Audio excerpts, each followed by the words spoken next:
In today's video, I'm going to show you how to practice relaxed, efficient breathing. What to do, 5 different ways to practice in, tips to help you improve your awareness and connection between your brain, breath, and body, and also dosage and frequency. Ready? Let's jump in. Hi, I'm Selina, physio from MoveMedics. Welcome to my channel. I help people improve their movement for fun and function, with special focus on flexibility training and also for singing. If these sounds good to you, please subscribe to my channel and make sure you ding that notification bell so you don't miss my new videos when they come out. In the previous episode where we did breathing observation, I mentioned that if you do observe inefficient patterns of breathing in yourself, that it is crucial that you see your doctor to figure out why that is happening. And until you have done that, these exercises we are looking at today may not be appropriate for you. By all means, watch and learn so you are ready to go once you have been given the A-OK from your doctor. Okay? I will first go through what to practice and then show you the 5 positions to practice in, then move on to tips to help you improve the proprioception of your breath, and we will finish up with dosage and frequency. I'll leave timestamps for you so you can easily find what you need when you practice. There are 2 things to do when practicing relaxed, efficient breathing, and they are exactly the same as what we did in breathing observation. So first, we practice quiet, gentle, regular, relaxed breathing. And then we practice the sequential inflation of your lungs followed by a breath hold. So for that one, we are doing it over 4 breaths, starting with your regular breath and then a slightly bigger breath, an even bigger breath, and finishing with the biggest breath you can comfortably take. And we add a breath hold at the end for 3 seconds, and then we gently and easily let your breath come out. Now, this whole process of taking 4 progressively bigger breaths and holding your breath at the end actually has a name. It's called staged basal expansion with an inspiratory hold. And that is 1 cycle. So 1 cycle of staged basal expansion has 4 breaths, and we do an inspiratory hold at the end. Remember this for now, and we'll speak specifically about dosage and frequency later on. The first position to practice in is in sitting, just like we did when we did observation. You are already very supported and comfortable, so it is a very good position to practice in. The only thing different is that this time you will want to place your hand on your belly to help your awareness of where the movement of your breath should be happening first. And that is a very, very simple and useful cue to use. It's super effective. And then when you practice staged basal expansion with inspiratory hold, you just add your other hand on your chest, so your belly hand can feel continually for your belly movement, and your hand on your chest can feel for more and more chest movement as you take a bigger and bigger breath. And of course, you can also use different chairs. Like last time when I mentioned that we won't want to be using an office chair for observation, it is actually a good idea to practice on various different chairs once you have gotten the hang of the movement of the breath itself, especially if you do sit in an office chair all day. You can also practice sitting cross-legged on the floor if that is comfortable for you. The key here is to make sure that you are sitting on your sit bone so you can stay upright and not rocking backwards, tucking under and going into a round spine position, because that is not an efficient place for your diaphragm to work. Now, a trick to help you do that is to simply sit on a small cushion or a folded up towel. Ultimately, to be able to sit easily on the floor cross-legged is about improving your movement capacity in your hips and your pelvis, so that option becomes naturally available to you. And I have a program coming out for exactly that, so do look out for that. The second position to practice in is in the supine position, so you are lying down. And you can lie down with your legs straight, with pillows underneath your knees, or you can lie with your legs bent up. And in this position, you are also going to place your hands on your belly, and this time you are feeling for movement of your belly rising up to your hands as you breathe in and falling away from your hands as you breathe out. The third position to practice in is the side lying position. So lie on your side and place a pillow under your head and one between your knees for support. I was lying on my yoga mat on a hard wooden floor, so I also placed a pillow under my bottom knee for support. Once you are set up and are comfortable, then simply drape your top hand across your belly, and this time you are feeling for your belly moving forward into your hands as you breathe in and pulling away from your hand as you breathe out. Now in the side lying position, it also makes it very easy for you to feel for your rib movement sideways, that bucket handle movement where your ribs flare up and out. So here I was cupping my hand gently around my lower ribs and feeling for that flare as I breathe in, and it falls back in and down as I breathe out. And when you practice lying on both sides, it gives you the opportunity to also observe if you have any drastic side-to-side differences. Now, we are not perfectly symmetrical beings. Having side-to-side differences is perfectly normal. But if one side is dramatically different than the other side, then it may be appropriate for you to consider doing some mobility work in your thoracic spine and your rib cage. The fourth position to practice in is a 4-point kneeling position. So kneeling with your hands under your shoulders and knees under your hips. Your spine is in a neutral position. So not rounded, not arched, somewhere comfortably in the middle.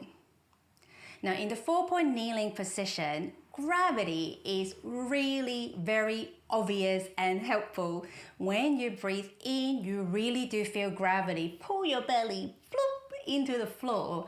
And as you breathe out, because gravity is still acting, pulling on your belly, you may not even feel much movement at all, except for a little bit of tension in your belly. Because gravity is so very helpful in this area, this is probably a really good one for those of you who have a paradoxical or upper chested pattern for breathing, because it really allows you to put your focus and your awareness into the belly part of the movement of your breath. The last position to practice in is in standing. Stand with your feet comfortably hip width apart. Be as tall as you easily can be, and simply drape your arms across your belly. And you're feeling for belly movement forward into your arms as you breathe in, and pulling away from your arms as you breathe out. You can practice standing in the one position, or you can freely move around. My favorite thing about this position is how inconspicuous it is, so you can take this exercise with you everywhere you go and sneakily practice your breathing exercises. Here are a few tips to help you improve your proprioception for your breath. Specifically, we want to improve your brain-body connection and awareness of your lower ribs. We want to focus in on that bucket handle maneuver where your ribs flare up and out as you breathe in, and down and in as you breathe out. One way of doing this is by simply giving yourself a hug. So here I've cupped my hands around the bottom of my rib cage so I can really feel for my rib cage flaring into my hands as I breathe in and away from my hands as I breathe out. I'm still able to feel my belly moving forward into my arms as I breathe in and away from my arms as I breathe out. Alternatively, you can hug your rib cage with the same side, hands on the same side ribs. So in this position, I am lightly holding on to the bottom of my rib cage so I can relax my shoulders. Now this position is a very, very obvious position to feel for those bucket handle movement. You can really feel those ribs flare up and out into your hands as you breathe in and come away and down from your hands as you breathe out. And depending on the size of your hands, you may be able to spread your fingers out and continue to monitor belly movement. You can also use a towel to help with this facilitation. Here I have folded up a towel and scoop it around the bottom of my rib cage. When you hold onto the right spot on your towel, it really is quite effortless to keep it in place. So this is a very easy one to do. And this one is also the best one to help you improve your awareness on your back, what I like to call the back ribs, because the whole band of the towel is there around the back of your rib cage, and that really allows you to focus your awareness into that area. Similar to using a towel, you can also use a stretch band or a TheraBand. Here I have just scooped my stretch band around my bottom rib cage, and because the stretch band is elastic, it's very, very responsive to movement. You can even pull the tension on a little bit to have even more feedback for the movement of your rib cage. Now that is not to say you need to go and buy yourself a band. I don't believe in buying equipment unless you absolutely have to. But if you have one lying around, we can put that to good use, and if you don't, that's okay as well. Whether you are learning a new movement, refining a movement, or retraining a movement, variety is super useful because it gives your brain lots of information to help it figure out and understand what it is you want it to do.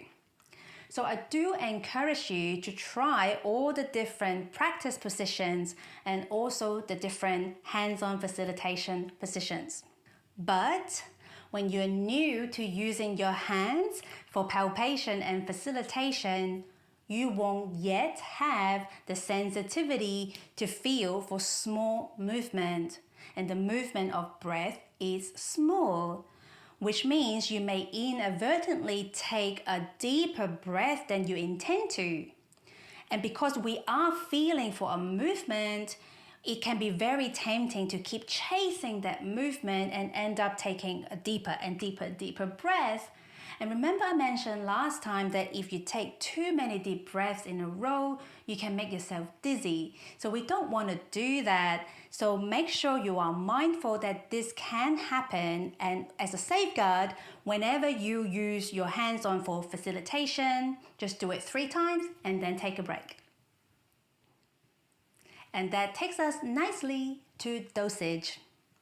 In each practice session, pick one of the 5 positions and then do 1 minute of quiet, gentle breathing, and then do 3 cycles of stage basal expansion with inspiratory hold, and then do 1 more minute of quiet, gentle breathing. And that's it. And remember, if you do use your hands to practice facilitation, hands on for 3, hands off for 3. If you ever get dizzy practicing your breathing exercises, stop. And how often to practice? In the beginning of learning a new movement or retraining a movement, it is good to practice every day to help you build new or to refine your neuromotor pathways. So in the first few weeks, practice every day if you can. Once you have gotten the hang of the movement of your breath, the focus of your practice changes to your awareness of what you are doing throughout the day. So we want to make sure at that stage we have cues to remind us to check in to see what we are doing and make adjustment as need. For example, every time you pick up your phone, which we do a lot, before you reply a message, if you have an email, or whenever you stand in a queue waiting for a bus or in the shop, and you can even use your inconspicuous position to practice your breathing without anyone knowing. Apart from improving the efficiency of your breathing, there is a bonus benefit to practicing breathing, and that is it calms and relaxes you, and for good reason. When we take a moment to pause and focus on our breathing, that is a form of mindfulness practice. It is a type of meditation. And the practice of deep belly breathing itself soothes and help regulate your nervous system, which is super important for stress management and emotional regulation. So I strongly encourage you to keep up with a regular breath practice because we can all do with a bit more peace and calm in our lives. Once again, a friendly reminder to those of you who have observed inefficient breathing pattern in yourself to get in touch with your doctor and get to the bottom of why that is happening. If you do have questions about the exercises themselves, leave them in the comment for me. I'm currently working on some awesome online movement programs, and I have programs specifically designed for singers and for people who want to work on their flexibility so they can do the split, bend the back, or anything else they want. If you want to be the first to know, make sure you're part of the MoveMedics family, and you can join the fam using this link. And I will also pop the link in the description box so you can click it and head straight over to my website. I want to invite you to come hang out with me over at the Instagram, where I share bite-sized movement and mindset tips. I want to thank you very much for hanging out with me today. I appreciate you lots, and I look forward to seeing you in the next episode. And until then, thank you very much for watching, and be free in your movement.